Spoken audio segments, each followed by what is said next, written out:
Kinoteatr zalında hər sıradakı yerlərin sayının sıranın nömrəsindən asılılığı y bərabərdir. X kvadrat çıxılsın 6x plus 20 kimidir. Burada x sıra nömrəsi, y isə həmin sıradakı yerlərin sayıdır. Zaldakı biletlərin 60 uşaqlara, qalanı isə böyüklərə satılmışdır. Hansı sırada yerlərin sayı ən azdır və neçədir? Təbii ki, biz bu funksiyanın x-in hansı qiymətində ən kiçik qiymət aldığını tapmalıyıq. Bu isə x bərabərdir mənfi b bölü 2a düsturu ilə tapılır. Yəni 6 bölünsün 2 bərabərdir 3. Deməli, ən az yer 3-cü sıradadır və həmin sıradakı yerlərin sayı y olduğundan y bərabərdir 3-ün kvadratı çıxılsın 6 vur 3 üstə gəlsin 20 bərabərdir mənfi 9 üstə gəlir 20 olacaq 11. Deməli, 3-cü sıra və yerlərin sayı 11-dir. Zalda böyüklər üçün ayrılan yerlərin sayı uşaqlar üçün ayrılan yerlərin sayının 3 mislindən 1 vahid çoxdur. Böyüklər üçün ayrılan yerlərin sayı neçədir?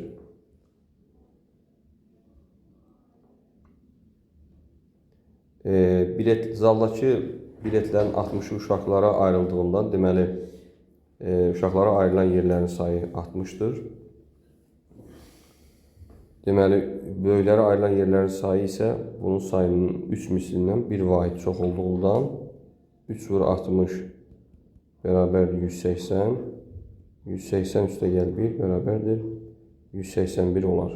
Yəni, böyüklərə ayrılan yerlərin sayı 181-ə bərabərdir.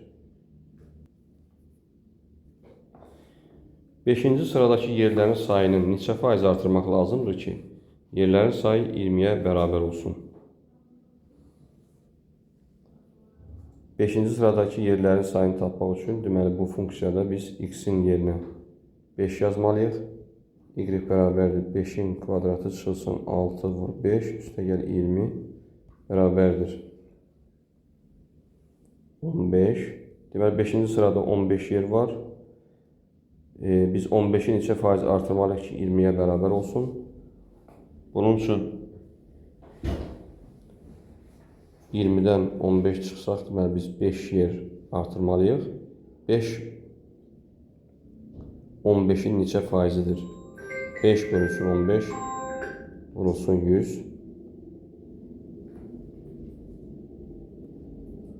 bərabərdir 33'dən 3'də 1 faiz. Cavab 33'dən 3'də 1.